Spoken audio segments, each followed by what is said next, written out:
Hi kids, it's Grandma.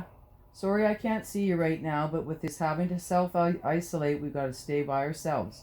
But I'm going to read you a book.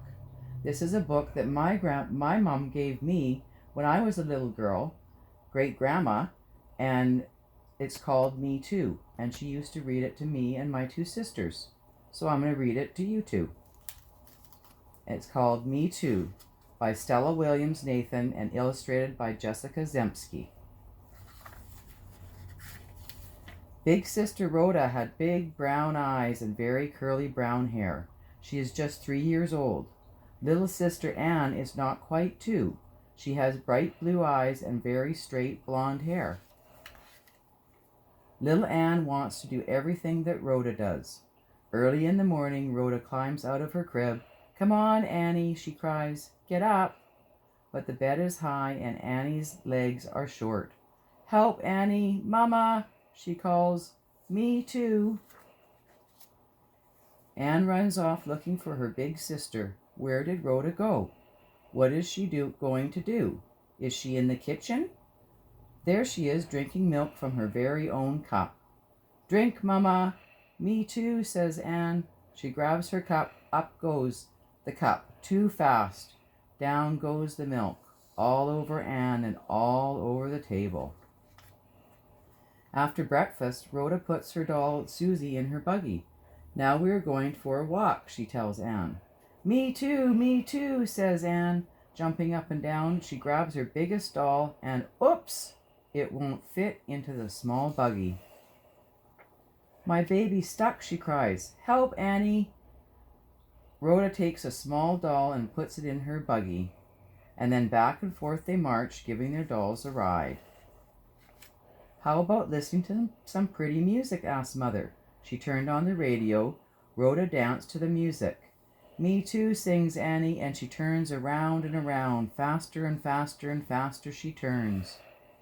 And with a loud thump, Annie falls to the floor. "I dance too, Mama," she says proudly. "Me too." Mother picks up Annie and hugs her.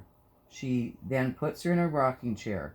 "Now sit still and rest a bit," she says. Rhoda takes her doll and sits in her rocking chair.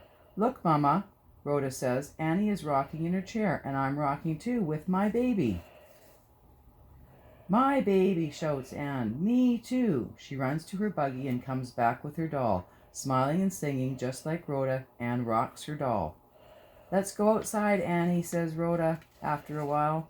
And so then Anne watches Rhoda ride back and forth on her shiny red bike.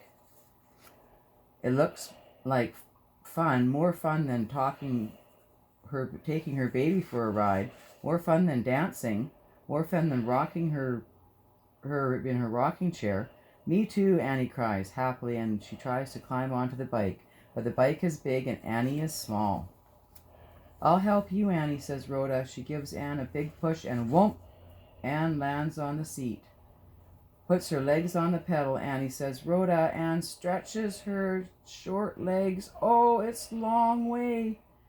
"That's it, Annie. Now I'll push you," says Rhoda. Annie puffs and puffs and pumps and puffs.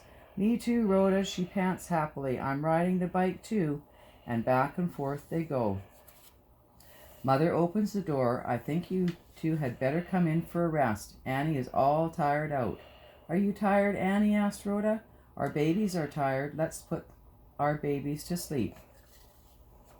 Rhoda takes an orange pillow from the sofa to make her bed for her doll.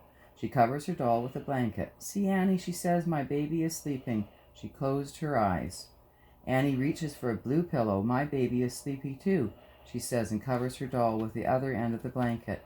Then she rubs her eyes sleepily, stumbles into the kitchen. She reaches up to her mother. "My baby is sleepy, Mama." Anne stretches and yawns a big yawn.